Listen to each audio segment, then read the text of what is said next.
So it's important to remember that Geneva was one of the last cities in their particular region to adopt the Protestant Reformation. You had cities like Basel and Lausanne and Bern who had adopted the Protestant Reformation much earlier. In the early 1530s, Geneva, it's important to understand, really, more than anything, they wanted political autonomy. So they took advantage of the Protestant Reformation as a means by which to achieve political independence. They were for many years under the authority of the House of Savoy, and they really wanted to separate themselves from that. They wanted to be a self-governing people. The town of Geneva was not known for being super religious. Certainly not spiritual in any sense of that word. They were known for their reveling, they were known for their drunkenness, their partying. They openly tolerated adultery and even prided themselves in that practice. And probably worse of all, they actually had state-sanctioned, state-sponsored prostitution, which was led by a woman whose nickname was Queen of the Brothel. So these were not upstanding citizens. These were not super religious people. They certainly were not spiritual people, as evangelical Christians today would call them. And so Calvin walked into a situation that was dominated by sin and by people that wanted to govern themselves.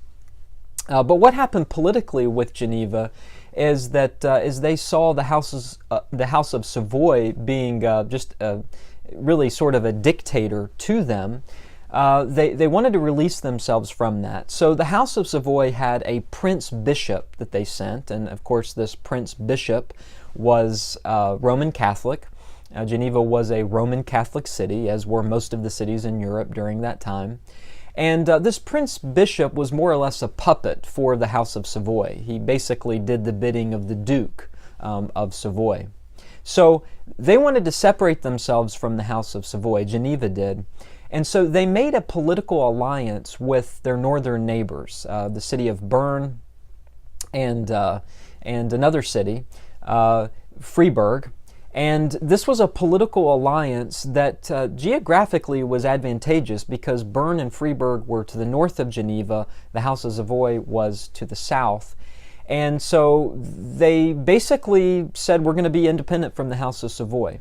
The House of Savoy saw Bern as sort of a threat to them because Bern was growing in their authority. Bern was sort of the model Protestant city for that day.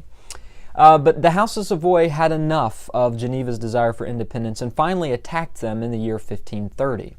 Now, what this did was it caused the alliance that Geneva had with Bern and Freiburg to create a situation in which Bern and Freiburg actually came to the defense of Geneva and basically helped Geneva gain their freedom. Now, later on, Freiburg committed themselves to Roman Catholicism and broke away from the alliance.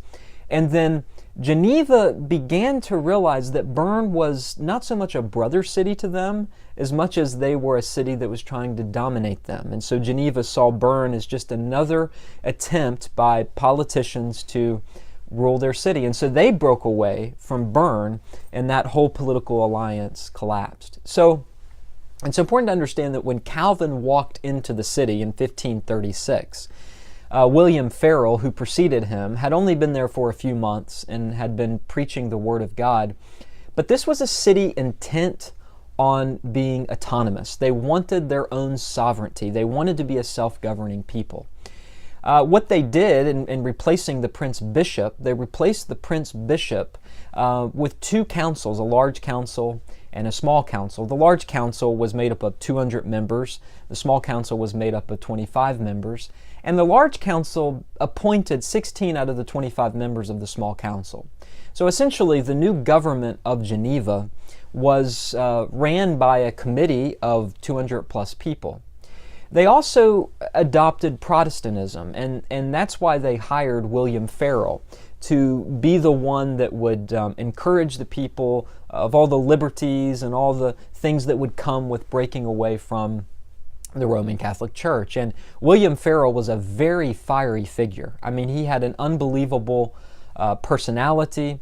He was a great preacher, and so William Farel came into the city, and he preached and promoted iconoclastic practices.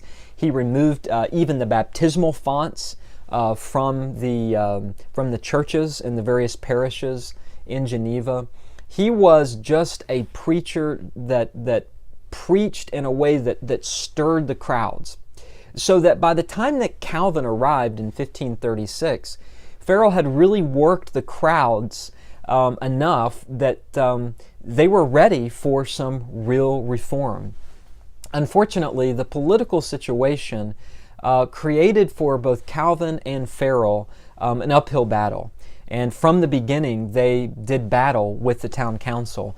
And ultimately, it ended up in both William Farel and John Calvin being expelled from the town. They were banished from the town on April 23rd, 1538. So Calvin's first stint in Geneva was only 2 years. And then, of course, he would come back 3 years later after serving a pastorate in Strasbourg.